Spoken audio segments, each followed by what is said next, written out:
And welcome to In-Game Chat, Saturday, December 14th, 2019. It is Season 13, Episode 44, and I'm Scott. That's it. That's all you get. We've been doing this show, I want to say since 2007, I think is when we started the show. February of 2007. It was around the time Crackdown came out. Whatever year that was, and I want to say that was 2007. We started in this room. We have done it from different locations before. There have been times we've done it when I wasn't here, when I was out of town. There was a time we did it, I was in the hospital. The show has carried on and been done and kept going. Don't worry, it's still going. It's not stopping. I don't want to give that impression. But what I do want to say is this is the very first time in ever how many years we have done it. In every how many locations we have broadcast from. In ever how many weird ways we have done a show. From a hotel room. From my living room. From a basement. From an attic, which is where we're at now. There's always been at least more than one person on the show. That stops today. For today, because of how schedules work out and everything else, it is just me. For those of you who have only listened to me through this particular show,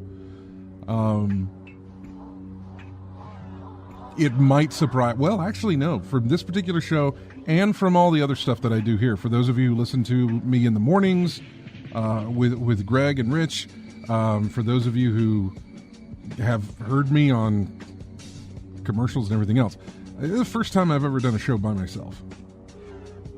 The first time ever I've ever done a show by myself with nobody else here. So it is a first for me. It is a first for this show. And we're going to see how it works. It is not something that I hope continues, I can tell you that. I hope that RJ will be back next week, I believe. And and maybe Matt will too, maybe Nate as well. I don't know, but it won't be just me again. And then I think we're getting into the Christmas holidays. We'll probably run a replay at some point on the weekends, the bookend, that sort of thing. So we'll see about that. Lethal Migraine reminds me about the clipboard, which I've got right here. There, and it's done. So yeah, put that to the side there. So bear with me in any sort of thing. I have never done a show by myself. In either this iteration of what we do here or in any other iteration of being on the radio. Which is odd because plenty of people do shows by themselves. Plenty of people do shows, just them. And but I never have. Never really had a fear of it. I do remember earlier on thinking that if it ever came to it, I wouldn't do a show by myself. I'd just run a replay if I had enough time to prepare.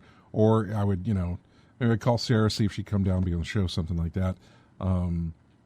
But no, I thought, give it a shot, see what happens. You've never done it, do it.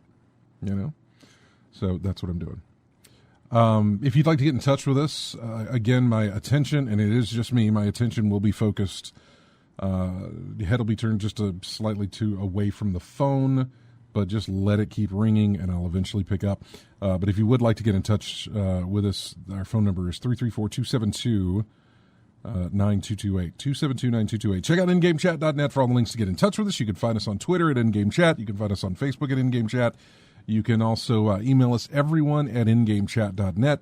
You can watch us on Twitch right now. I say us. It's just me. You can watch me on Twitch right now just by going to your browser. Type in twitch.tv/InGameChat. Or go to twitch.tv and then type in the search bar InGameChat. And you'll be able to find us. Go to our website and just click on the link, and then boom, you'll be right there. I have no idea if the camera is... I don't know how it looks. It's behind me here, and so when I turn, obviously I can't see what that looks like. I guess I could pull it up on my laptop here and see and make the changes, but I guess I'm not too worried about it. What I wanted to do was kind of not put this in my face, which is the microphone that I'm pointing at, but also have it at a position where I could keep my attention focused towards the camera instead of away while I read some of the show notes that I've got here as well.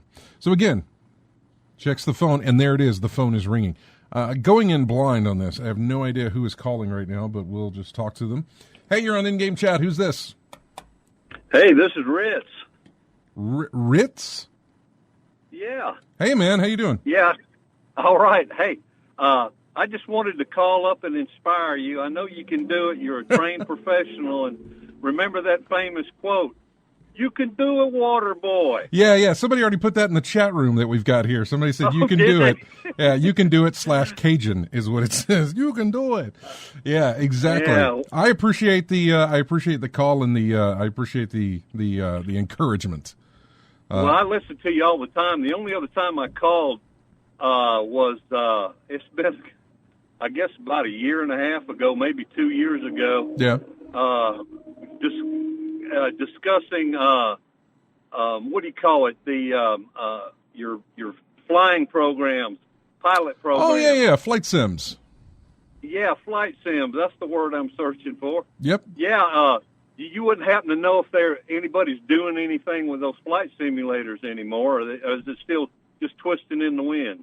Well, you are in luck. At E3 this past year, which was back in June, and in subsequent months following that, they have been showing off footage of Microsoft's next flight simulator, and it looks fantastic. It looks much better than whatever they tried a couple of years back to do. I don't know what that was, but it didn't really work out too well. But the Microsoft Flight Simulator, they are. I don't know when that's releasing. I want to say it's early next year, probably, unless it already has, and I'm completely oblivious to it. But I believe we're getting a new Microsoft Flight Simulator next year. That is awesome because I'm not much into gaming, but I did like the Flight Simulator. Mm-hmm. I'm old school. I played Galaga and Pac-Man, but that's about the extent of my gaming. And then life happened, and I started to. I was faced with the chore of raising and educating some children. Yeah. So so my game playing ended. Happens to the best of us. Yeah, but I still build computers and stuff like that. But I just never had the time really to devote it to any gaming. But I did get into the flight simulators and enjoyed that immensely. And I'm glad to hear that. I appreciate you letting me know. Yeah, it is. Do yourself a favor. Just go to YouTube when you get a chance and just type in Microsoft Flight Sim 2019, and you should get plenty of video. That is awesome. Thank you so much. Thank you. Appreciate you calling in. Hey, I appreciate it, and also good luck on your solo flight. Thank you very much. Exactly what it is. All right, buddy. Bye-bye. Take care. Yeah, I'm not. It's something I've never done, and I don't want to dwell on it too much. But just I've never done a show by myself. I've been left in the room by myself to cover for a few minutes until somebody got back, which is not a problem.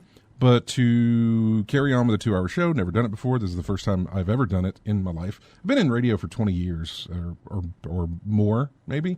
I have no problem with it. It's just never been a thought of, let's do it by me. I like to have other people's input and opinions.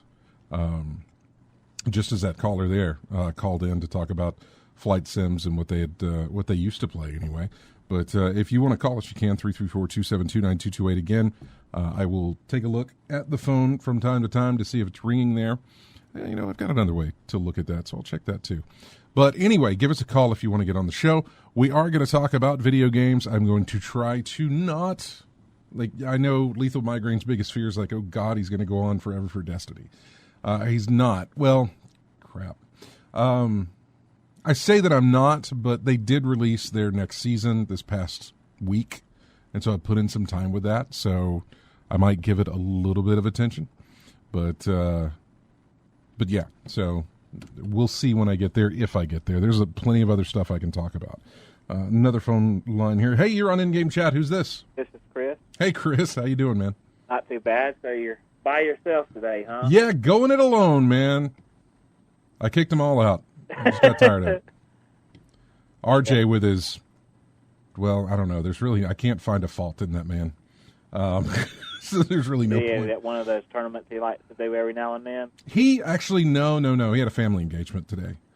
So, yeah, and it would have been fine either way. Again, none of those other guys get paid for this thing. They come in, they volunteer their own time to come in and be on the show. So they got other things going on, and they got other things going on. I have no money I can hold over their head to keep them here. Yeah. So what's been going on with you? What have you been working on? Oh, not much. More of Death Stranding and enjoying more and just still farting around in Skyrim VR with the headset, just goofing off. And yeah, I was having a ball messing with the different islands, picking them up and tossing them up in the air and grabbing them mid-air and flipping bowls up in the air, and so just messing around, having a good time. And VR is a fun place, a fun space to play in. Yeah, it is definitely different. And for anybody out there listening to us, if you've thought about wanting to get one of these headsets and you've always wondered what it's like, you really have to experience for yourself. We really can't describe what it looks like. The closest thing is these made-up digital worlds and things that you can explore in the different games. It's like looking around your surroundings in real life, but it's not a real world that you're looking at, and you really have to experience it yourself. And you may like it, and then you may have like me and Scott that you just love it, and it's cool what you can do and have fun in these little environments. It is. I do enjoy it whenever I get in there. I was going to remind you, now that you've got a VR set up, don't forget to get the Star Trek Bridge Crew. I think you would enjoy that. Okay. I think you would really enjoy that. It's multiplayer, but I think it's really cool, and it's cross-platform multiplayer, by the way. So, but yeah, you just control the bridge of each person in your team. 5 people are given stations, and that's what you control. I remember seeing one of the funny videos online where they were goofing around and stuff about that, making a funny video and doing. I mean, that's what it is. I mean, it's just you control it, and I think it's. I say you control it, but it's more, everybody has their job. So, and I think I'm fascinated by it, but I never jumped into it. So, if you're looking for something different, and I think it's pretty well discounted. I think it's at least down to like $20. So, yeah. Appreciate you calling in, Chris. All right. Well, have a good day. Thank you. You too, man. All right. Bye. Bye-bye. Again, if you'd like to get in touch with us, 272-9228 is our phone number. There's a lot to go over, so it's not really something where I could just tell you about. I tell you what I'll do. Let me get the Destiny talk out of the way, because it is all that I played. But I want to get that out of the way so that I can spend ever how much more time on basically the Game Awards and everything that was announced there, plus all the other news that we've got, because there was a lot that was announced at the Game Awards that happened. And I'm not even talking about the awards themselves. I'm not even going to, I'm not really going into the awards. I didn't really care all that much for the awards, but we will talk about it. So and all the different, there's tons of trailers that were shown off, games that were announced, systems that were revealed. We knew they were coming, but I didn't know they were coming at the Game Awards. So we'll have all that coming up. To talk about Destiny 2 right now, Lethal Migraine, you can come back after the break. But to talk about Destiny 2, yes, they launched Season 9, Season of the Dawn, or Season of Dawn, something like that, which is fitting for the fact that their Christmas event called The Dawning starts next week. And it's it's a nice, it's a Christmas event, holiday event, whatever you want to call it. It's about baking cookies, and it's an interesting thing. It's another thing to grind. And there's a whole lot of stuff to grind in Destiny. But on this one, it's a lot of stuff is time gated again, so you can't just run in there and get it all done in one, weekend or week or something like that. It's all time gated. So, some story about time travel, and you've got to hook up these different locations to this main hub type thing. But so far, only 2 are available this week. 2 will become available next week, I assume. And more of the story. In fact, I played part 1 of a story, and part 2 is locked behind, I guess, something that'll happen next week. Whenever they decide to give it to us, will be when we get to play it. But I log every week, or not every week, every day up to Tuesday. So starting with, I want to say it was Wednesday of last week. When I say last week, I mean the one before this one that just passed. But starting with that Wednesday, all the way up into Monday or Tuesday, they released pieces of lore, and it was just something you could go to their website and read, and it was giving you just backstory of things, and it was interesting. Normally, I don't necessarily pay too much attention to the lore in Destiny 2, mainly because it confused me at first. Back in Destiny 1. It got better with their second-year expansion. King's Fall was the name of the raid, but it was called something else. Maybe it was King's Fall. But that got better story writing with it, and I started to pay a little bit more attention to the story. Then with D2, again, the story kind of fell off. I really didn't care about the Red War and things that were going on. I was like, okay, they exploded the tower where I used to live. Now I got to get all my stuff back. Blah, blah, blah. Didn't care. Forsaken released. Oh, good. I'm into the story again. So as you can see, apparently the first year I don't care. The second year gets better. The third year drops off. But that hasn't happened with Destiny 2. The first year didn't care. The second year, good. Some story. I enjoyed this. The third year, which is what we're into right now, Shadowkeep. Good story, because they're really advancing the story this time. It doesn't feel like they're making incremental steps into the story. So, but anyway, I paid attention to some lore that was dropping, and really enjoyed what I was reading here. And the first mission that you get from this new thing puts you into one of those stories that you read about, or at least that was told about. In other words, within the story that they were giving you building up to this release, it talked about people of the old city and legends of this warrior and the trials and tribulations that he faced, and these big battles that he took part in, and these great heroic feats that he accomplished, and all these things. And it was all, and apparently that was all whispered about through the city. It was all this sort of like legend. Legend has it that this is what happened. Well, the first story they give you puts you in one of those legends, and it started what is called. I guess it's the reason that the name of the gun that we have is called Perfect Paradox, because this Guardian, who currently is dead, we travel back in time. Not to his death, but to just one of the moments in his timeline where we give him a gun. a shotgun called the Perfect Paradox. The odd thing is that back in year 1 of Destiny 2, a year ago, more than a year ago, actually, I want to say it was in February of not this past year, but 2018, we found his tomb. There was a mission that you could do where you found his tomb and he was laying there, and that's where you got the gun.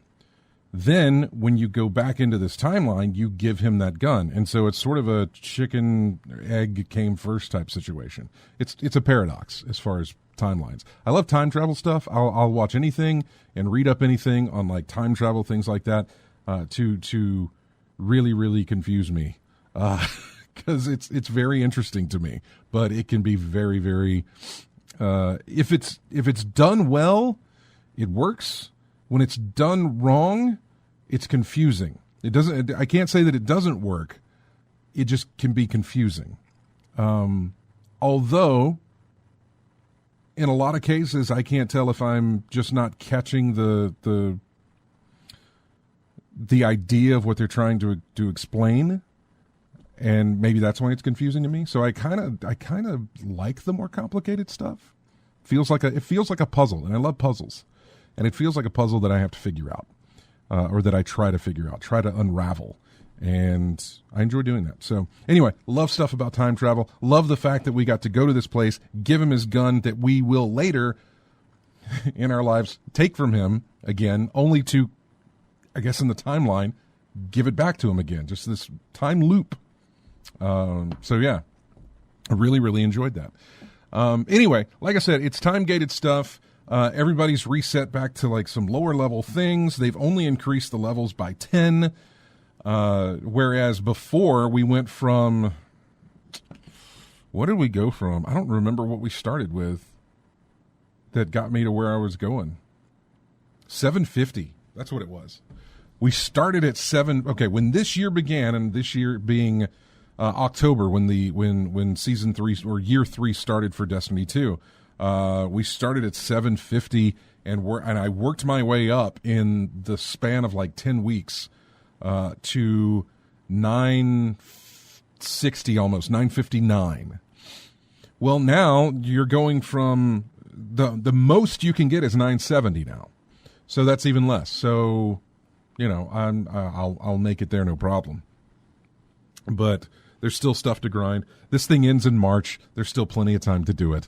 And basically, I'm just going to kind of leave it at that. There's a nice little 6-man event that you can be involved with where it's all matchmaking. So you can just, you just queue it up solo, go play it with 5 other people. It has no fail states, so everybody wins at the end. But you try and make it work. You try and find a good team or I say find a good team. You hope that you get paired with a good team who knows what the mechanics of the fights are. Some do, some don't. But for the most part, it's actually gone quite well. But yeah, that's basically what I'm doing. I can't speak for Random, who is one of my clanmates, one of my teammates. That guy went on a grind. I mean, just right out of the gate. He went on a massive, massive grind. I guess he had the time off, and that's just what he was going to do. So more power to him to do that. But I'm enjoying it. It's time travel. I like that stuff, and I'm hoping. I think this is their first dip into time travel, Bungie, as far as Destiny is concerned. I don't know if Halo did it. I want to say it did, but I can't remember. But I want to say this is it's Destiny's first little step into time travel. It was sort of there when we did this whole thing back in February that I was talking about, where we gave him the gun and everything. It was sort of there with a little bit of time travel, but it wasn't. You weren't really involved. There was this whole Infinite Forest thing, and you were going into past, present, future of the planet Mercury, but you really didn't have. You were an outlier. You didn't really have any effect of what was going on. Whereas this one's kind of putting you in there. You are traveling through the timeline, and seeing these other events of this guy's life.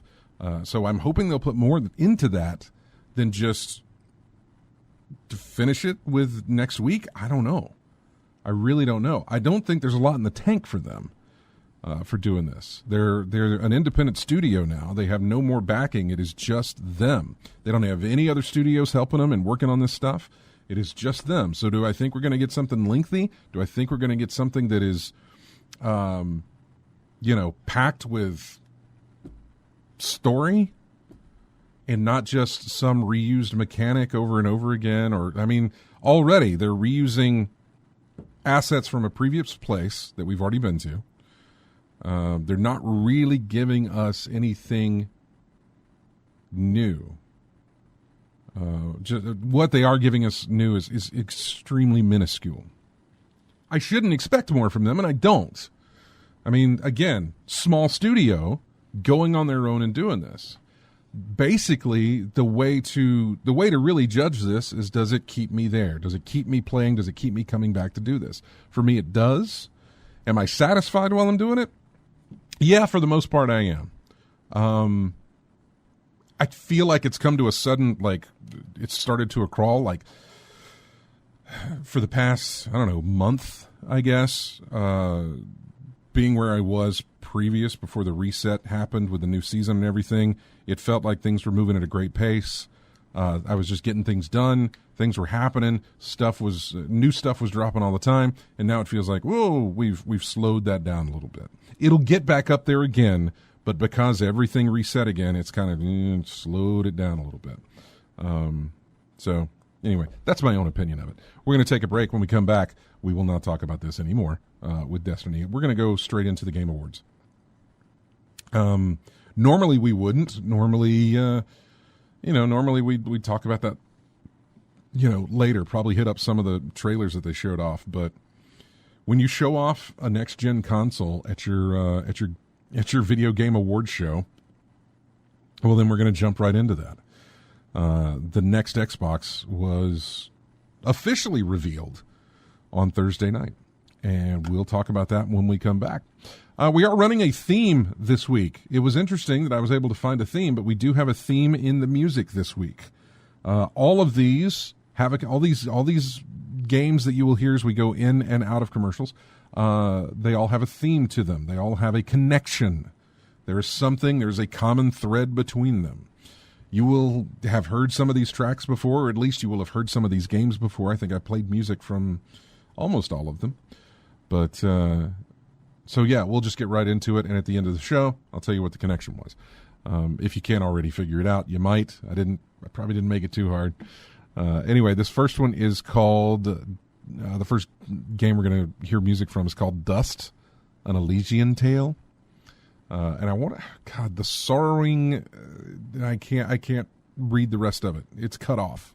So I don't exactly know what it was called, but the sorrowing something. Anyway, we'll be back with more in-game chat, just myself, when we come back.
Welcome back to In-Game Chat.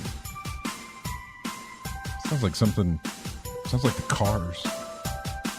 This is from a game called Iconoclasts.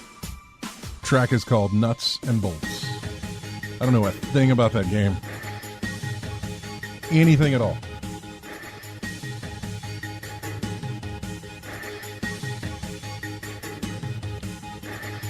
Basically, I did a search for what I wanted my theme to be, and these games came up, and that's what I'm using. Plus, I've never used this game before, so I thought, sure, use it. Anyway, welcome back to the show. We're going to talk about the Game Awards. Happened on Thursday. There's a lot of stuff that happened this week. I mean, Sony had their State of Play that took place, which has all but been forgotten. I can't even, off the top of my head, I can't even think of what they even showed off. So, good job. I think that would have been the case probably regardless of the Game Award. I mean, it probably would have been regardless of what was announced at the Game Awards. I think I would have easily forgotten what Sony had to say after all of, I don't know how many things they revealed and how many things they had trailers for the Game Awards. It was a lot. We're going to try and go over all of them.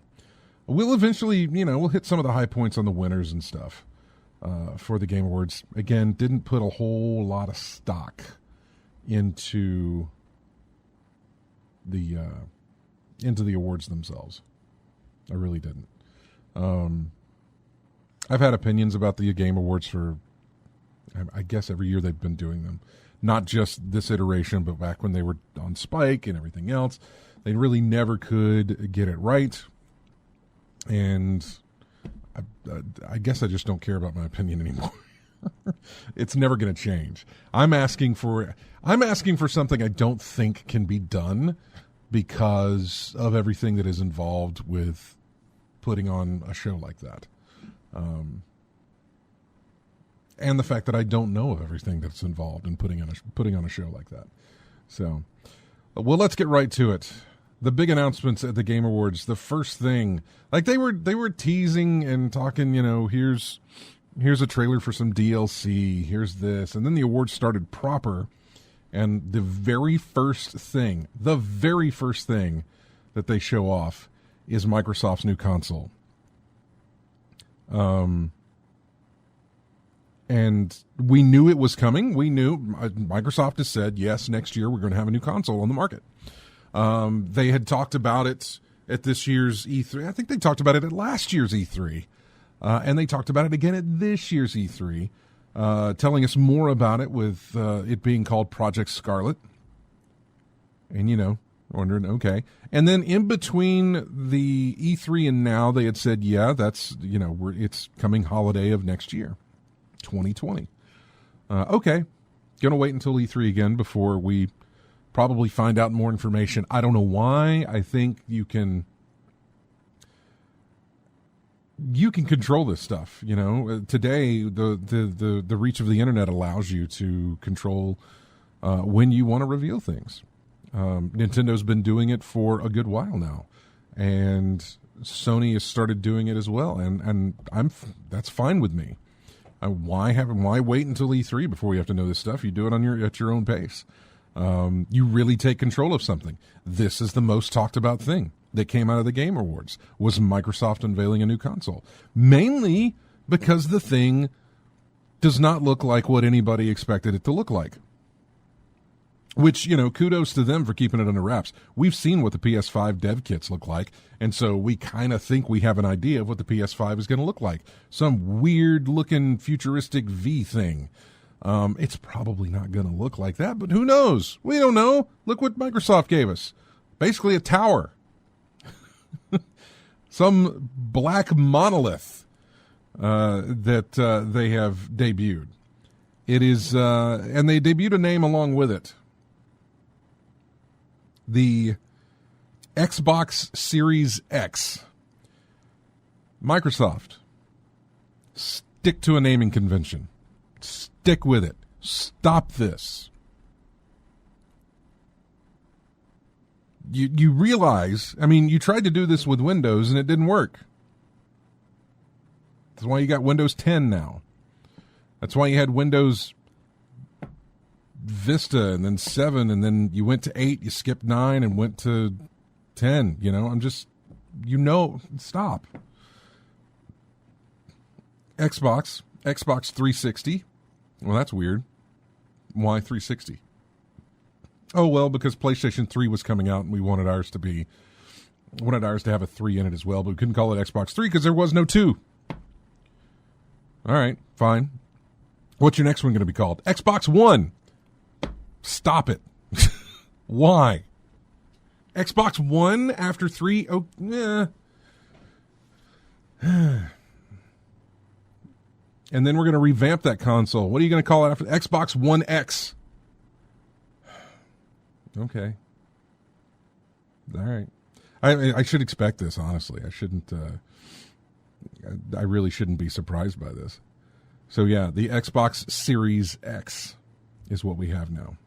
It is a tower thing. This is radio, so to try and describe this is a little tough. But it is a rectangle, a cubed rectangle sitting on its end, basically. And it looks like at the top it's a little concave, maybe, with a green light. I'm guessing those are vents. From what I understand, it could be stood up or it could be laid down.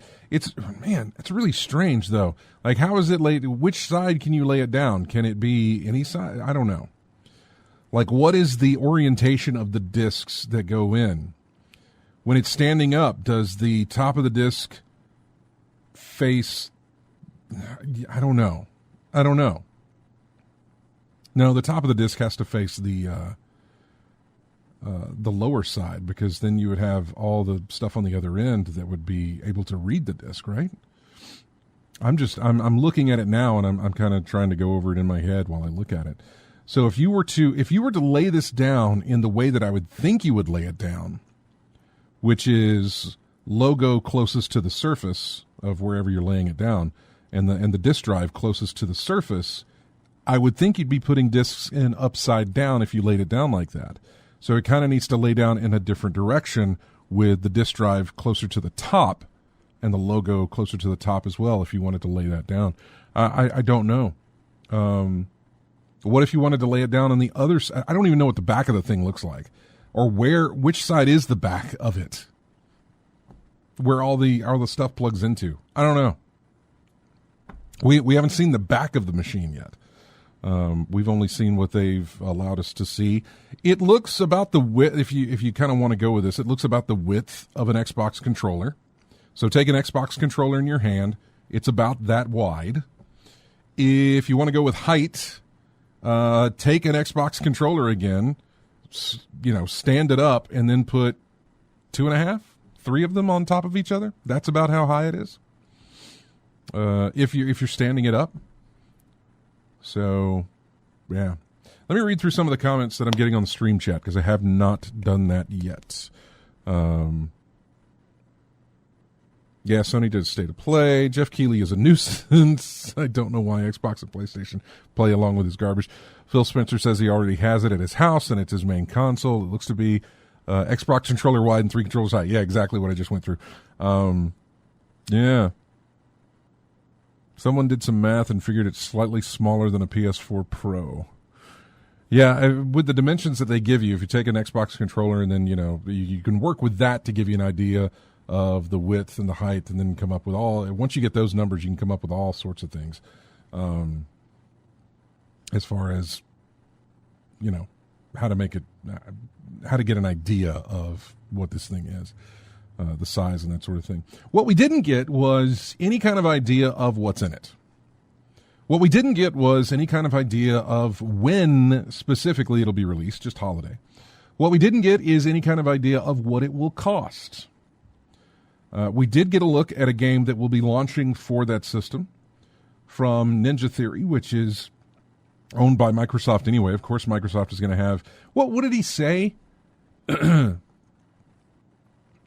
What did Phil Spencer said something and I really wish I could go back to that. Phil Spencer from Microsoft came out on stage, talked about it, and he said something to the effect of, it is the most advanced, the beefiest, most advanced, most whatever. It's the best Xbox that we've ever made. Well, of course it is. It's your next one. What are you going to come out and say? Well, it's the Xbox Series X. It's our brand new console. Slightly just under the performance of the Xbox One, but it's our new, of course. That was such a PR thing to say.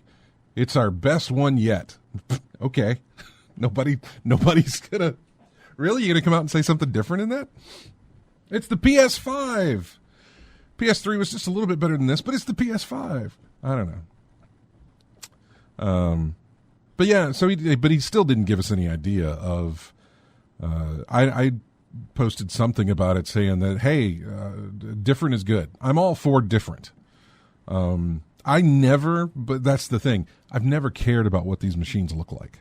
I've never cared about what Xbox's system looks like, the Switch, anything Nintendo does. I've never cared. Although I will say the Switch is probably one of the more interesting ways of doing a console, kind of combining that portability thing with a docking thing so we can go on TV, that sort of stuff. That's interesting to me. But I've never really cared what these machines look like. They sit on a shelf that is mostly in the dark anyway. They're always usually black, so I can't really see them from where I'm sitting. It's not a conversation piece when somebody comes in and says, "Oh wow, look at that piece of technology that you have over there." For one, I don't bring people in, and two, it just doesn't happen. Nobody cares. No one cares. It gets people talking, though. I will say that. You do these things for the reaction that they'll have, and this is the reaction that they got, which is, ooh, look, it sits up on its whatever. They all have. PlayStation sat up on its end.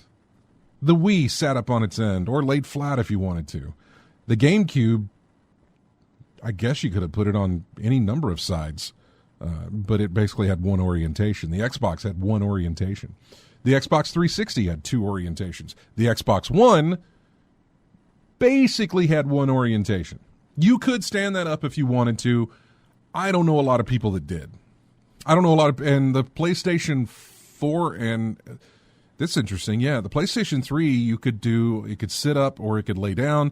The PlayStation 4, that was a pretty one orientation. That was it. They didn't really, I don't know of a lot of people that stood theirs up. It may have been able to, but I don't know that. The PlayStation 4, not that way either. So anyway, going back to this, sit it down, stand it up, I don't care. I just want to know what's inside of it. That's all that I care about. I've never cared about what a machine looks like. Yes, it's something neat to talk about. I don't care. I want to know what's inside of it. What makes it a better Xbox than all of your other Xboxes? Stupid statement. And then I want to know what's inside your PS5, and I want to compare those. That's what I want to do. It's the paper stuff. It's the numbers that I want to look at. It's the products inside of it that I want to know what those are. And I'm not too curious about brands. I understand that you go with the lowest bidder basically, but I don't really care. I just want to know what those things inside of it can do, and then I want to compare them and go from there to know exactly what I'm getting. I mean, they did say, out of the box, of course, 4K, 60 frames per second. I think it went higher than that, but it's not gonna.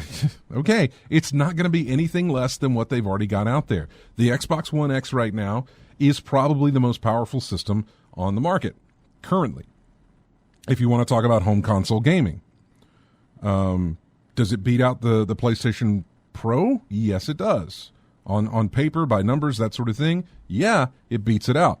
In everything that I can see, if you look at any kind of game comparison, go to Digital Foundry's YouTube page, look up their console gaming stuff, you will find that the Xbox One X beats out any type of comparison with the PlayStation 4 Pro. So any kind of bullet points that they gave us is not too far off than what they've already got out there. It talked about an SSD drive, which I don't believe is currently in any of those systems that I know of. I know I put one inside of my PlayStation 4 Pro, and I've got one, I think, attached to my Xbox One X as well. So, but yeah, I want to know what's in it. I want some numbers. I want what is your graphics processor that you're using? What's the CPU that you're using? How much space is on it? How much space are you going to give us? You've already moved into this kind of all digital future. You've already moved into. We already know now that when we put a disc into your system, into your current best Xbox that you have, we know that it basically gives it license to download it. I don't necessarily know that it pulls anything off the disc. I'm sure it does, but more than anything, it gives license to download the game content and store it on the hard drive. The disc allows you to play that game, but it does not read from the disc. You put that in, and it says, "Okay, they own this game. Let's play it from this hard drive where we've downloaded it." So what are you going to do? You're going to give us a bigger hard drive space? You're going to switch? I don't know. I don't know what they're. I'd like to know more stuff. Does it have HDMI 2.0, which is supposed to be a big thing next year? I would imagine that it does. If it doesn't, that'll be interesting. No one really will care. But if it doesn't, like, that's the standard for next year. That's where a lot of things are moving into as far as like when they ship them, HDMI 2.0. So I'll be interesting to know if it does that or not. Let me read some of the comments here. Someone did the math. Four times more than the 1X in power, which is pretty good. Okay, so there's some numbers. Okay, that's good to know. There was one thing in the Sony State of Play that is good news for Xbox. MLB The Show is coming to Xbox no later than 2021. Yeah, we'll get to that because Sony no longer apparently has a stranglehold on the show. I think they will still continue to make it, and we're getting a call here right before the top of the hour. I think they'll continue to make it, but now it's apparently going to be a cross-platform type thing, a multi-platform release. Red Chaos says I'll wait a year to make sure console has issues ironed out. Probably day one for me, says Thar66. Can't resist. Lethal Migraine says having a baby in August, so I'll probably have to wait 2. Thar says hopefully GameStops are still open and I can get like $250 for my 1X in exchange. Yeah, that's something else we know is that this Xbox Series X will be backwards compatible beyond just the 1X. It'll reach back into the 360 and even in back to the Xbox original. Your controllers currently for your 1X and for everything else will work with this new system, even though it comes with a controller when you buy it. But they're really working on kind of making it something that advances but doesn't hold you back necessarily on anything. AC Wraith says I already have a PC. Yep. Multal says the Switch holder looks like it should face forward, but down one side of the holder you have 2 USB ports in the LED, which is nice. Phil said it can go 8K and 120 frames per second if optimized. Okay. Yeah. Thar says it'll be $700 Canadian with tax, and apparently you'll be able to suspend and resume multiple games at once, says Lethal Migraine. Yeah, I haven't really read up on everything they've said. I just know they haven't really given full details on this thing yet. And of course they're not going to. We won't see this till holiday of next year. E3 will probably be where we hear about a release date and a price. Price is going to be a big issue. Price was something that kicked them with the Xbox One release. I know somebody's calling here. I'm going to take the call here in just a second. I've got you on, but I don't have you on the air just yet. Price is going to be a big deal. When the Xbox One released, along with the PlayStation 4, undercut the Xbox One. Xbox One was $5. The PlayStation 4 was PlayStation 4. I think was $450, $400. And that was a big deal. And then they dropped the support for the Kinect that came with every single one of these Xbox Ones and brought the price down another $100. And eventually just got rid of the Kinect altogether. So price is a big deal. They understand that They understand $500 does not work. $500 does not work. Depending on, and again, we're going to come to this point where Sony will have a press conference after Microsoft. Microsoft will let their cat out of the bag, and then Sony has time to make a call and maybe change some stuff up if they want to. But it'll be interesting to see. Hi, you're on In-Game Chat. Who's this? It's me again. Hey, Chris. What's up? Yeah, I was agreeing with you. And, the same talk about the systems and everything. I don't care what the darn thing looks like. Like you, I want to know what's in it and what the games look like. I don't care if it looks like a polished turd. Well, I mean, when's the last time there is a terminology of something with bricks, and this is what that looks like. But yes, again, I'm in the same boat that I don't care what your system looks like. It's fun to talk about. It gets people talking about it. Look at this thing, blah blah blah. Yeah. I just want to know what's inside of it. I want to know what's inside of it, powering your games and making it do what it's going to do. I want to know all those tech specs. That's when I research anything at all. Let me tell you, when I research any kind of big purchase that I'm making, if it's a TV, if it's a PC, if it's anything, I don't care what your thing looks like. So let's go back to my fridge, the fridge that I just bought. Completely not game related, very, very little, not really a tech thing, not really a gadget thing down my alley. It's not a TV, it's not an iPad, it's not anything like that. It's a refrigerator. What was I looking for? Well, I was looking at your price, and then I was looking at your space. I had certain things about it that, it's got to fit in the space that I need it to fit. And also the space, it can't have a certain way the doors would work. It needed to be a certain way for it to go into the space that it was going. That doesn't really actually prove my point.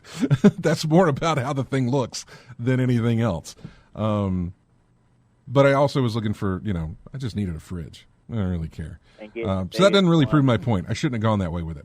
And then get the biggest and best that you can for the lowest price, basically. I did look at that. I mean, I looked at the cubic feet of the space inside of it and what it could hold, trying to find the most there, but at the same price that I was paying, but also fitting my requirements of the size that I needed at a very limited space of where it was going between counter and wall.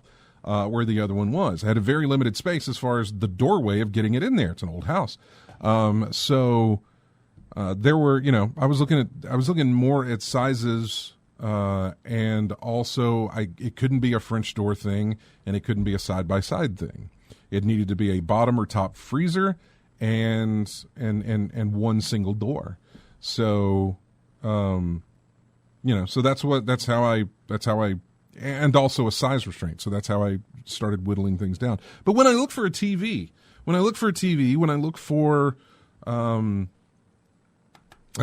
pretty much any other kind of technical stuff that I'm going to enjoy that's going to entertain me, I'm looking at how well it does what it's supposed to do, not how good it looks on my wall. Yeah. Or in my home or anything like that. Just does it do something well? It could look horrendous. But if it's the best thing if it's the best thing of its kind and it looks horrendous, I don't care. I don't care what it looks like. Yeah, it's like people complaining that they don't like the look of the Virtual Boy. that one that the Nintendo, the one that the red 3D one that it flopped, Yeah, you're not going to be looking at it when you're playing it. You're going to be looking at the game, or you're going to be looking. Yeah, you're going to be looking inside the thing. You're not actually going to be looking at it. But it's for me in technology, it's a lot like what people want to say about dating. It's what's on the inside that counts, and not what's on the outside. But yeah, so I looked at that and I said, okay, fine. Give me a price and tell me what's in it. Yep. I don't even care about your release date. Give me a price and tell me what's in it. That's what I want to know. So. And like you said about the dating and everything, the outsides can change. So for better or worse, like you said, it's what's on the inside that really counts, like for me as well. Yeah, I mean, again, I mostly do the PC stuff, the PC gaming and that sort of thing. And Microsoft, to their credit, is doing a lot more of if it's on our Xbox, you can also play it on on Windows, that sort of thing. They're doing a lot more of that, and I only expect that to be more and more the case as we move into the future of things. Is that if Microsoft, if it's a Microsoft published game and developed game, it will also be available on your PC. That they will be able to make that happen. So sometimes it doesn't even matter what's on the inside; it's what your PC can do, because that's probably where you'll be playing the game. So, Chris, we're at the top of the hour. Actually, we're beyond the top of the hour, so I got to run. All right, we'll see you later then. All right, thanks for calling. All right, bye. Bye. When we come back, we will talk. We may be done with this. We may jump over to the show stuff that we were talking about, MLB The Show. We'll probably go over some of the other games that were announced as well. There was a lot, and there was one that was announced that honestly came out of nowhere and redeemed everything for me. And I'll tell you about that coming up. But right now we've got a track from a game that was announced, I believe, at Nintendo had an indie showcase this week. Again, a lot of stuff this week. The Game Awards, the State of Play for Sony, the Nintendo Indie Expo thing, where a ton of games were announced. But the sequel to this game, and it's a great, great game, actually, Axiom Verge, got announced, and it'll be on the Switch, Axiom Verge 2. But I don't have music from that. I have music from the first one, which is a game that I've loved. It's very much a Metroid. I don't even want to call it a Metroidvania thing, because it is so much more Metroid than it is Castlevania. It's really, really, it's like a love letter to Metroid. So it's a fantastic game, though. And it's got a great, great soundtrack. This is from Axiom Verge. It's called Trace Reborn. And we'll be back with more in-game chat right after this.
Welcome back to In-Game Chat.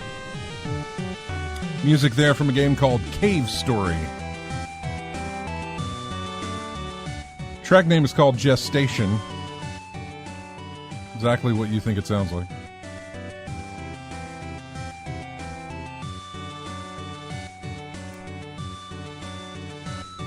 Remember, there's a theme in all of these. There's a connection between all of these games that I'll tell you about at the end of the show. All right, 1 hour down, 1 hour to go. I think I could have gone even longer talking about that Xbox thing. But eventually you just start going in circles because you got really nothing to work with, after you get all that other stuff out of the way. I did get some information from Lethal Migraine, I think. Series X will have a NVMe SSD and GDDR6 memory. So that doesn't tell me the size of the SSD that they're going to give us. Probably a terabyte. You have to go a terabyte at these days. Man, you used to couldn't even get that. I think the Xbox One launched with a 500 gig hard drive in it. CPU. Okay, shoot me a link. Throw a link up into the chat room because now the CPU is an AMD Ryzen 2. But that's the brand. I mean, all are Ryzen or the Ryzen's.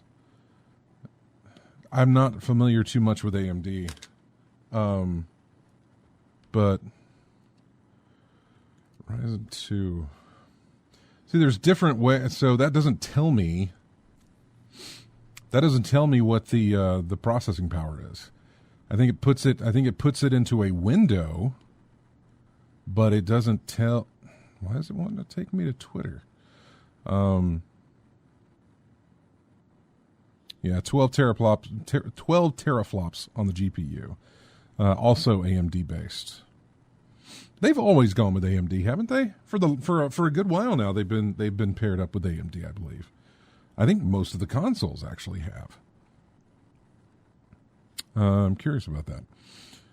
We'll get something. We'll probably get a lot more information. Obviously, I say around E3, but it could be sooner than that. I mean, again, these companies should know that they can control when they want the information out of there. It doesn't always have to be at E3. You can, in fact, the better thing to do is get the information out of there so you can focus on other stuff at E3. I don't know. We'll see what they decide to do. Phone call coming in now. Let's go back to it. Hey, you're on in-game chat. Who's this?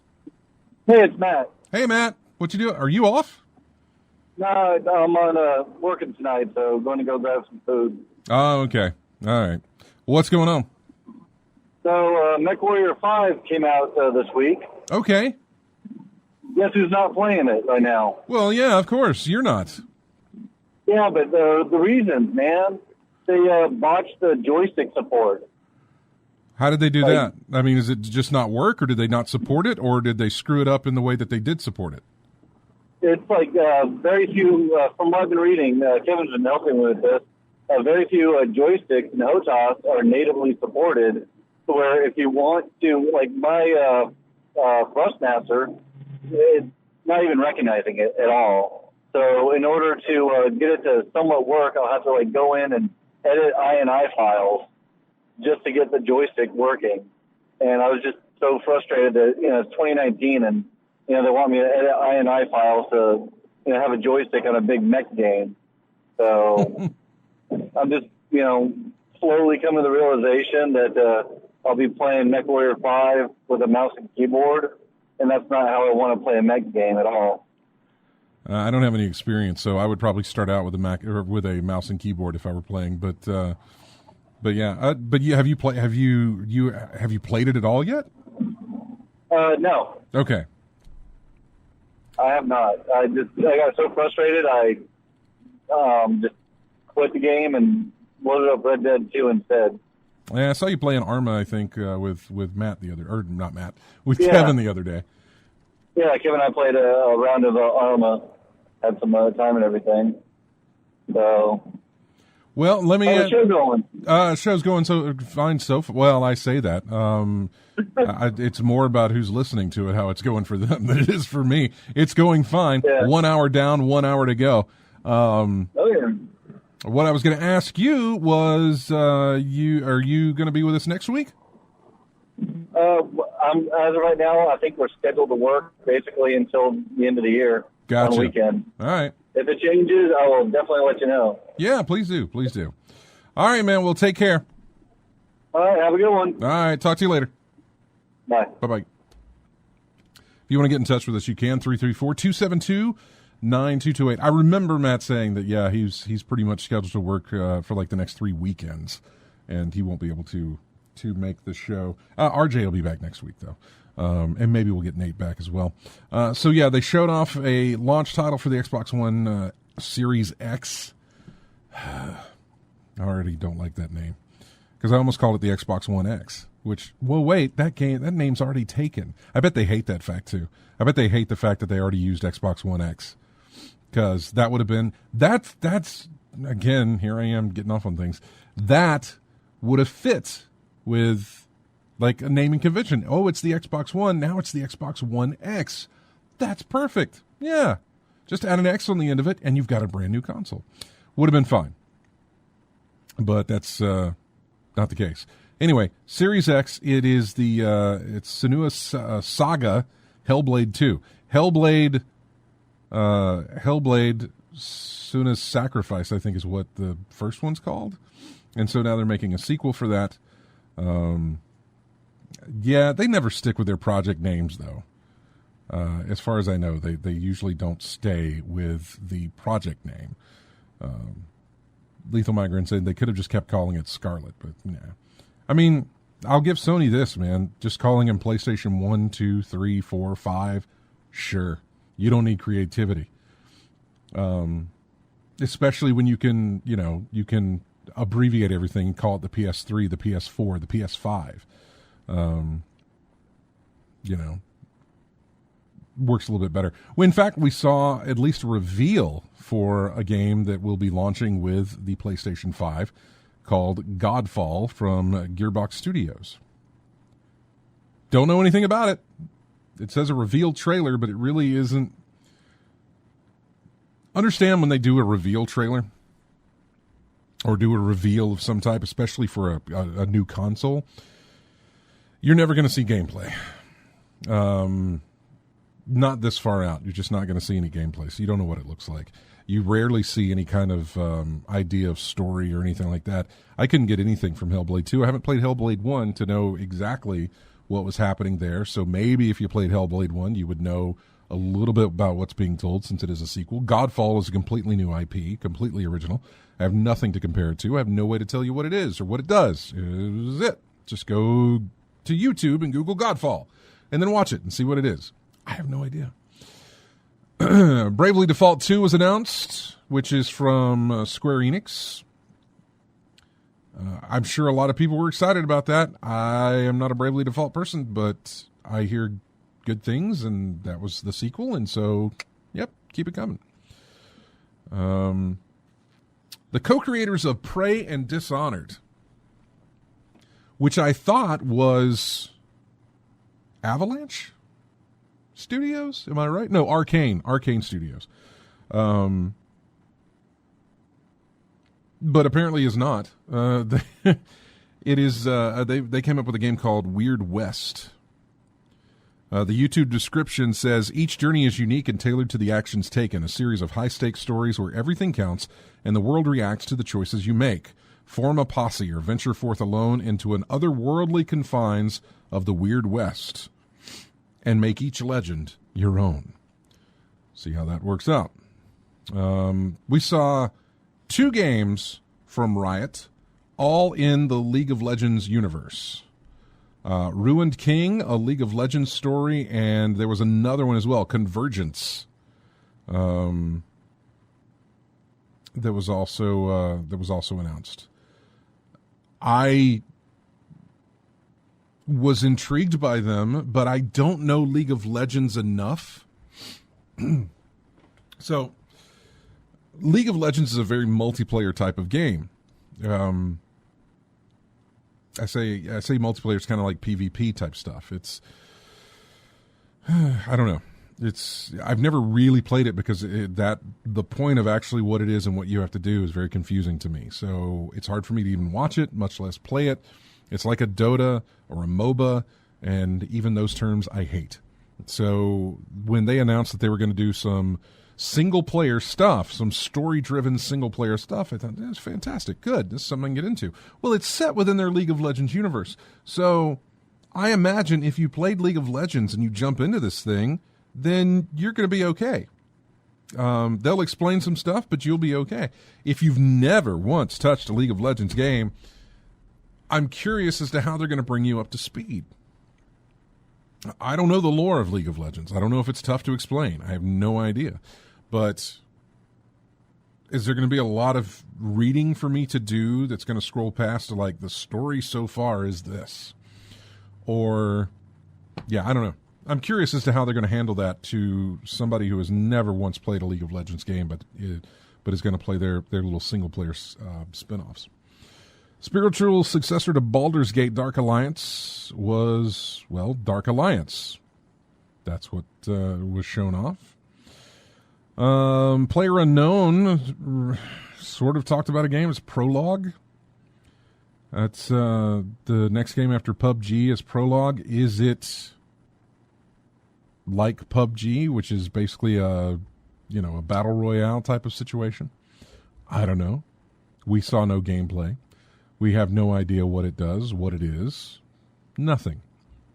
Which I honestly hate. Like, especially this trailer.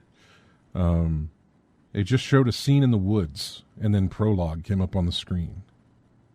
That's it. Okay. You could have press released that with a picture and still gotten your point across. But you made a trailer that still tells us literally tells us nothing. A name, Prologue. I don't even know if that's the name of the game. I just want to say, just tell us, give us more than that. You have an audience of God knows how many hundreds of thousands of people watching. Give us more. Don't be afraid to give us more. Giving us nobody. Honestly, you're battling Microsoft revealing their console at the Game Awards. So to come away with having people talk about your trailer is going to be tough. But if we remove the PS5 video game trailer, if we remove the Xbox One or Series X trailer and the games that go with it, if we just focus on the games that were announced, I still would not be coming away talking to you about Prologue because it gave us nothing. Oh man, let me tell you what I would come away talking about. The Fast and Furious Crossroads trailer. So at the end, I think they're coming out to reveal Game of the Year, and I have no idea why Jeff does this, but okay, fine. Jeff Keighley is the guy behind the whole Video Game Awards, and I think he is fascinated with celebrity. Not that necessarily he wants to be one, but that he has friends who are, maybe? I'm not sure. We all know about his love affair. I'm speaking metaphorically, but seriously, the dude loves Hideo Kojima. But I don't understand the pull of Vin Diesel and Michelle Rodriguez. When they had said Michelle Rodriguez, I was like, what is she pushing? Has she got a movie out or something? I have no idea. What is she? Why is she coming out here, and what is she doing? And then Vin Diesel showed up, and I said, why? There's no Fast and the Furious that I know of coming out. But yet they talked about one.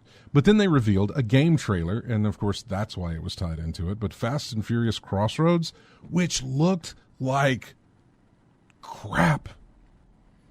The more I saw this thing, the more I started to wonder if it was a mobile game.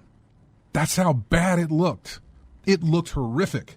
I love racing games. I love arcade racers. I love driving my cars. This looked like a game I didn't want to touch. Vin's a huge video game nerd. That's perfectly fine. Then have him come out instead of Michelle. But having them both, whatever, I don't care. They were there to reveal their game and show off their game trailer for Fast and Furious Crossroads. It looked horrible. This looked like it just looked like beyond last gen. Like it could be backwards compatible on the Xbox One. It just looked horrendous. And it didn't look like something you should be proud of, or that should have the I don't even want to say prestige, but you know what I'm saying? The pull to be revealed during the Game Awards. That's all I'm saying on that. What else? We got new release dates for Ori and Will of the Wisp. That got pushed back to March. Control, the Foundation expansion, was a March release, which I think is the first expansion for that game, which I picked up over Black Friday and really need to play it. Gears Tactics, April the 28th. Maybe that's a thing. I don't know. It's a nice little isometric type turn-based, Gears game. I don't know. I've never really looked at a Gears game and thought, this would probably work as a isometric turn-based thing. You know, Halo, it worked for Halo Wars, so maybe for Gears Tactics. Who knows? Lethal Migraine says, see, the gamer me says, yeah, everyone thought it was a mobile game. Lethal Migraine says, I'll have to look this game up. I was long asleep by then. The Game Awards are boring. Yeah, Halo Wars worked, and so maybe Gears Tactics could work. PS4 exclusive Ghosts of Tsushima is slated for summer of 2020. That is a Sucker Punch game, and I am interested in it. Sort of. Trailers didn't give me much because I don't think it gave me gameplay at all, but, you know, still interested to maybe finally see some gameplay for that. Final Fantasy VII Remake got another trailer. Good job. Enjoy. I did not play I did not play Final Fantasy VII. I tried. Final Fantasy just ain't something that is in my wheelhouse. It never will be. So yeah, I know a lot of people are excited about it, and I'm glad it's around for you. Humankind. Another trailer was shown off for that with some gameplay. This just feels like something that's trying to give competition to Civilization games. I'm fine with that. You go right ahead. But that's something that's going to be hard to do. Civilization pretty much created that genre of what it is. And I'm trying to think of what that actually could be right now. But we'll see what Humankind is going to try and do. Marvel Ultimate Alliance 3 Rise of the Phoenix expansion was shown off. Magic Legends, which I think is something that's set into the world of the Magic the card game stuff. Maneater was shown off. This is where you play a shark that basically a great white shark that goes around and eats people. Naraka Blade Point. I must have missed that one. I don't know what that is. A game called 9 to 5. Looks like a shooter of some type. 3 versus 3 maybe, or 9 versus 5. I have no idea. No More Heroes 3 was also shown off. A lot of people talking about that because of the No More Heroes universe. Apex Legends, Hollow Day Bash. I will say this. Roger Craig Smith, a voice actor, posted something on his Twitter account saying, hey, we've got something in the works for you. Tune in to the Game Awards tonight. And I'm thinking Roger Craig Smith. In fact, a lot of people. If you look at the tweet where he teases this, nothing but the replies are pictures of Batman. Batman. He voiced Batman in Batman Arkham Origins, which was made by WB Montreal. And we know that Rocksteady's working on a new Batman game, and we haven't gotten any kind of word about what's going on. In fact, I think WB Montreal may be working on another Batman game as well. I think they teased Court of Owls or something. I don't know. There's a lot of stuff there, and we're just thinking that's what it is. Nope, it was the Apex Legends Hollow Day Bash. The interaction, and it was interesting to go back to his Twitter, because I did go back to his Twitter to see, to try and see all the salt from everybody who was disappointed with that. Didn't find too much of it because he came back and he talked about how that whole interaction between the game character and Jeff was done live on the spot. That was pretty interesting. That was really, really cool to see that whole thing was done live. I don't really care about the content or what they were talking about, but the fact that they had a guy being mocapped right there on the spot and reacting in real time to somebody else in a conversation was pretty amazing to me. Sons of the Forest was a little scary game. I want to say, is that a sequel to The Forest? I never played The Forest. I have The Forest, but I never played The Forest. The whole like font and typeset and everything else, Sons of the Forest, looks like it was a sequel for that. More scary forest stuff. That's fine if you like it. Surgeon Simulator 2. All right. Surgeon Simulator was like this tongue-in-cheek game itself. Low visual type graphic stuff. It was, it's like Goat Simulator, which I think is the same group. And somebody's been calling. I don't know how long they've been waiting to talk, but sure. Then we're going to get to the game that redeemed everything for me after we take this call. Hey, who's this? You're on In-Game Chat. Hello. Hi, who's this? This is what? What now? Did you call the radio station? Yeah, I'm trying to get this 90. This ain't the right station. What station were you trying to reach? 93.1. This is the right station. Okay, well, I want the Big Daddy to play. We don't play music. It's a talk. Huh? It's a talk station. Oh, I got the wrong phone. Okay, you got the wrong number then. This is the reason we screen calls, because we would have found that out without me going to it. When we come back, we'll talk about the rest of the trailers. In fact, that is the last one that we'll talk about as well. So we'll talk about that. Here is music from a game that I enjoyed. There's not a sequel out, but there's the second game from the creator, and I haven't played it yet, but I've been told by everybody who has that I should. This is the main theme from a cute little game called Papers, Please. So when we come back, we'll have more of in-game chat right after this. Well, we are about to play music, so I'm sorry. We won't take requests to play music, but, unless it's video game stuff. Anyway, we'll be back.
Welcome back to In-Game Chat.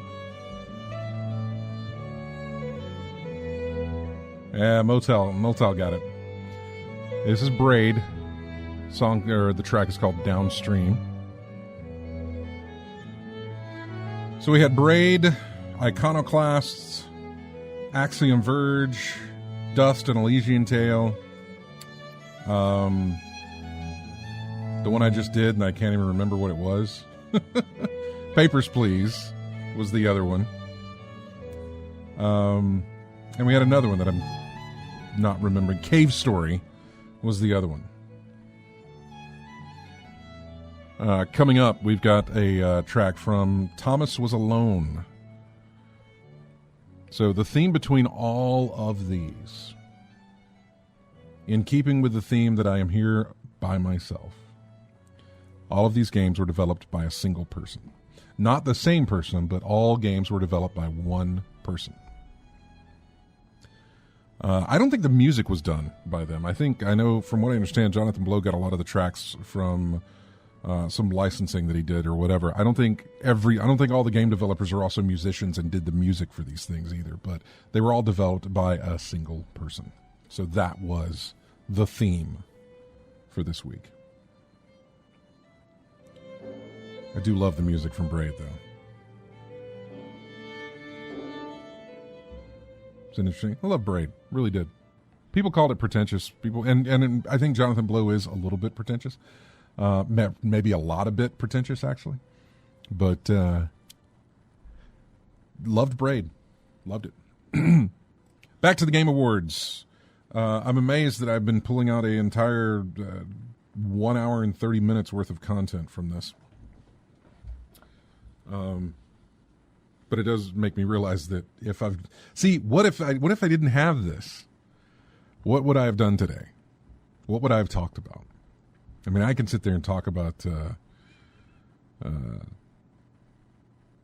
Destiny all day, but no one would care. Be that same woman calling up trying to get me to play a song so I could stop talking about this stuff. The other thing that sort of redeemed, so like I was disappointed with the fact that there was no Batman reveal at the Game Awards.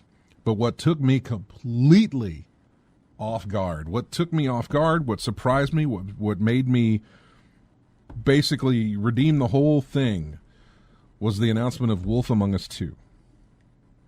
This is a Telltale series, which should tell you, number one, that I didn't think it was ever coming back because Telltale folded. They went under. They ceased to exist. But apparently, no, they are still somewhat around. But yeah, we got the Wolf Among Us 2 as an announcement. Fantastic. I don't know how many years it's been since we've had, I don't know when the Wolf Among Us was released, but it's been a long time since I finished that game, and it'll be great to go back to that setting. Of the Telltale games, that was my favorite of theirs that they did, was the Wolf Among Us. I loved, don't get me wrong, I really, really enjoyed The Walking Dead. I loved season 1 of The Walking Dead. I know season 2 and then even season 3. I'd never even played season 3, but Wolf Among Us, fantastic. Hey, you're on In-Game Chat. Who's this? It's Crawdad. Hey, man. I was listening to you earlier, and that nice lady that called and was requesting some music. It got me to thinking. There was a game that we loved back in the 90s. It was called Assault Rigs. And I sent you a link through your messenger on your Facebook page for In-Game Chat. Uh-huh. That it was good enough that somebody else recognized it.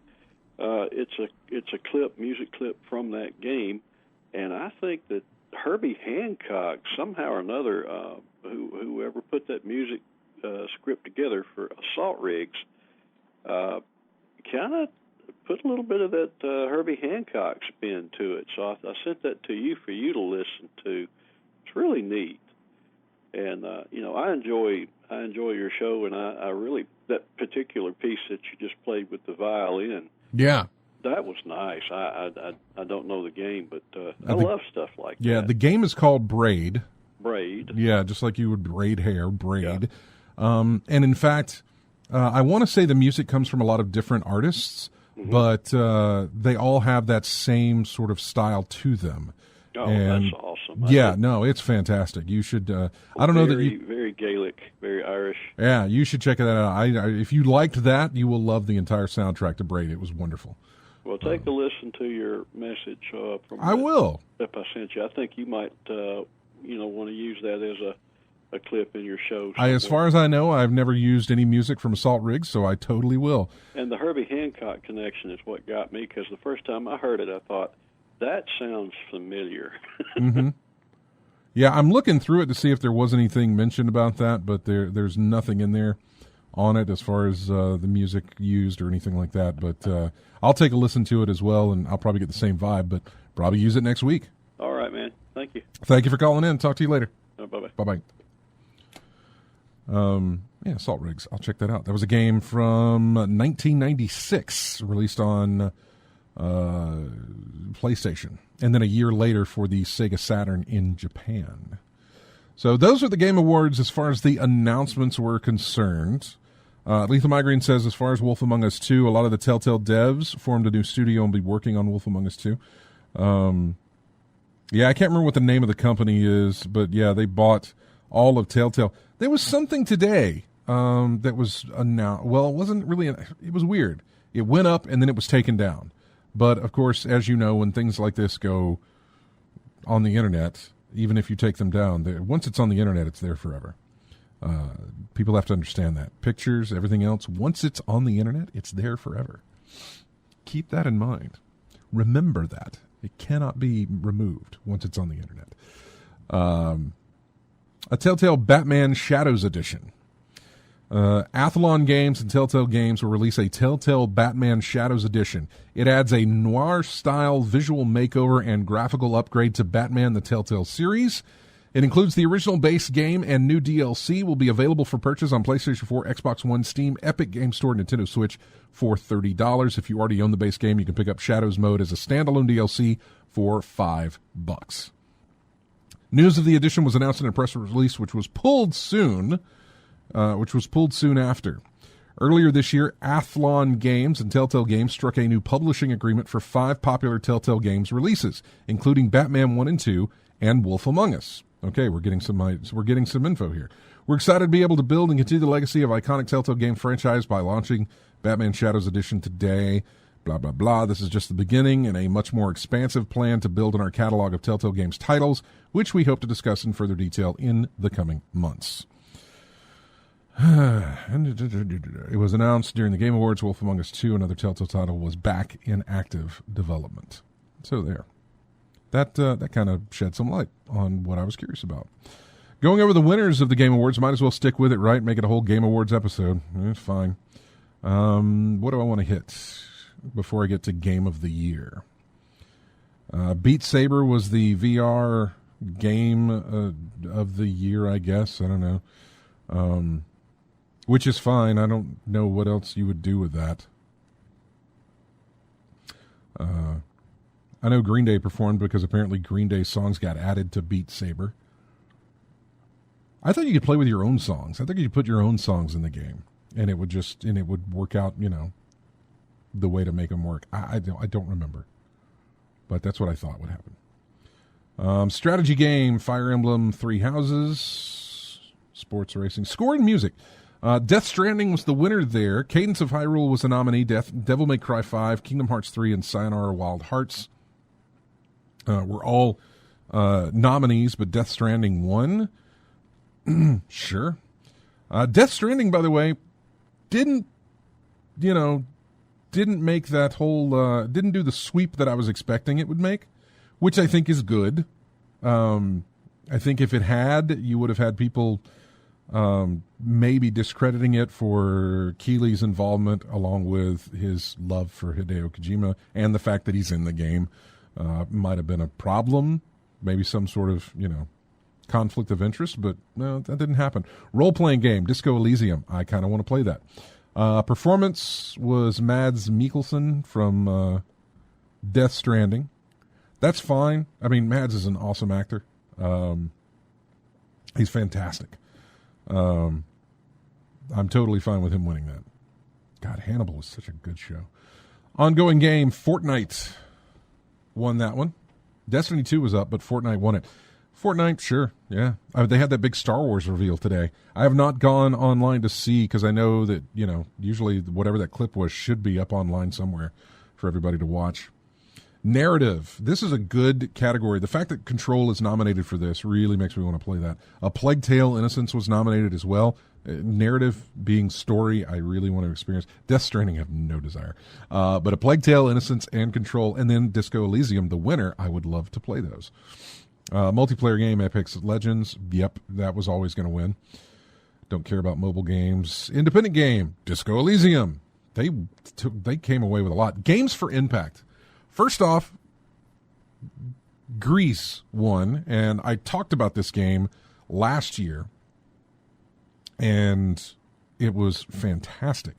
Just the aesthetic, the art style, I fell in love with everything about it. So the fact that it won, I am very grateful that it did. I'm glad it did. I am also glad for the fact that this was the one segment that I enjoyed out of all the others. And Lethal Migraine, you can hate this all you want. You probably don't. Or I don't exactly know how you feel about it. But the fact that they had the Muppets come out, basically, I say the Muppets, it was Beaker and Dr. Honeydew that came out and did the presentation for Games for Impact, which is a little bit off point because Games for Impact is like a serious thing. It's like a very, these things had an impact on, I don't want to say society or something like that. But if you look at past winners, Game for Impact, I want to say that that Dragon Cancer one, and that is not a game you would have the Muppets come out and do a skit for before presenting the award to. Untitled Goose Game, is kind of the skit that they did with it, which is not a nominee for Games for Impact that I know of. So I'm not exactly sure what that whole point was. Anytime I can get Muppets, I'm happy. So I'm glad I got them, and then I'm glad Grease won. Game direction, Death Stranding, of course. Fresh indie game. Why is that not called? Okay, so... Oh, never mind. It's the fresh indie game because it was sponsored by Subway. That's why. There's the independent game category, in which Disco Elysium won. Then there's the fresh indie game. I don't know what that means, but Disco Elysium won it. Why are some games nominated for fresh indie game that are not nominated for independent game?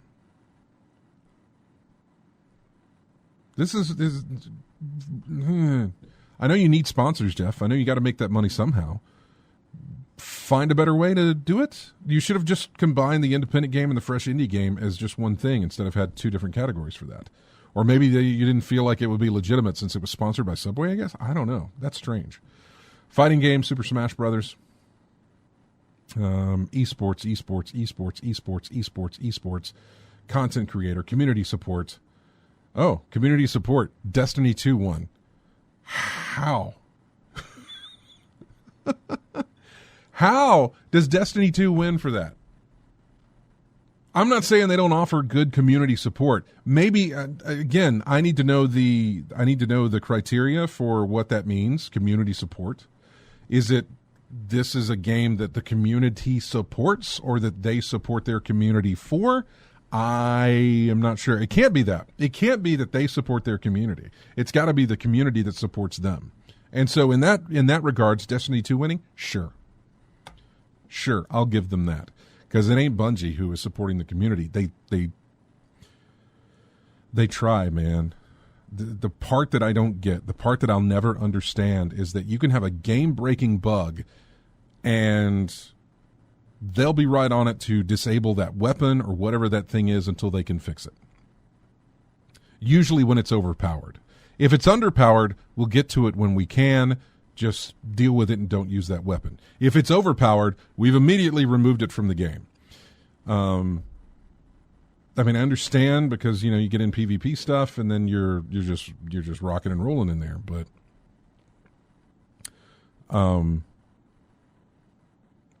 what did we have? We had something go on just recently. Oh, there was some kind of mod that you could add to your equipment, and like your ultimate, your super would regenerate amazingly fast. And they took that mod out. They said, okay, we got to take this out until we can fix it. But if it was something that slowed it down, if it said, hey, this is not having the reaction that it should, it's actually slowing us down rather than speeding us up or whatever it's supposed to be doing, it's doing the opposite. Okay, well, just don't use that. We'll get to it in a fix later. Yet they can jump in there and turn that stuff off immediately when you are overpowered. They do not like you being powerful in that game. They really don't. It's really strange how they have aversions to you being powerful. You'll find ways to make yourself powerful after they make changes to the game, and then when they catch on to that, well, we're making changes again, so you're not so powerful. Stop it. Anyway, Moltal says that it is for recognizing a game for outstanding community support, transparency, and responsiveness. I will give you, I'm not even going to give you transparency on this because they will not give us numbers. They never give us numbers. I don't know if Apex Legends or Final Fantasy XIV or Fortnite or Tom Clancy's Rainbow Six Siege, I don't know if you guys get numbers. I don't know if you guys get stats from the team of where we've buffed this 15% or we've taken this down 20% or we've done all these things. We have no numbers to work with. Bungie never gives us numbers. Never gives us numbers. They will say that they've reduced it to whatever percentage, but we don't know what it was to begin with to know how much they've reduced it. Because they do not give us numbers. Art direction, Control was the winner on that one. Action adventure game, Sekiro, Shadows Die Twice. Action game, Devil May Cry 5. And the game of the year, out of the Outer Worlds, Super Smash Bros. Ultimate, Resident Evil 2, Death Stranding, Control, and Sekiro, Shadows Die Twice. That was your winner. Sekiro, Shadows Die Twice, game of the year. Probably a game I'll never play. It's in the Dark Souls type of difficulty thing, or even gameplay style. Ain't my kind of thing. RJ, on the other hand, I wish he was here that we could talk about it, because, yeah, his game won Game of the Year. Fantastic. So, as always, it's just an honor to be nominated, right? Okay, so we're coming to the end of this fun little experiment of me doing an entire show by myself for 2 full hours. And I have to say that it has been wonderful. I cannot thank you guys enough in the chat room for your support. I can't thank you enough for the calls that we got and your support as well. AC Wraith, Commander Root, Lethal Migraine, Megaxa, Moltile, Mizarna Marie, I think. Probably screwing that name up. Sorry. Stephen Van Dam, The Gamer Me, and Zenik Kyber, something like that. I don't know. I'm trying to pronounce your names, guys. Sorry, it's been crap. Apparently, Lethal Migraine says the Fast and Furious game is made by the Project Cars people. It looks like crap. I don't know if you looked it up, Lethal Migraine. The game looks like crap. So, once again, thank you all for joining us. I do appreciate that. We'll be back with at least more than just me next weekend.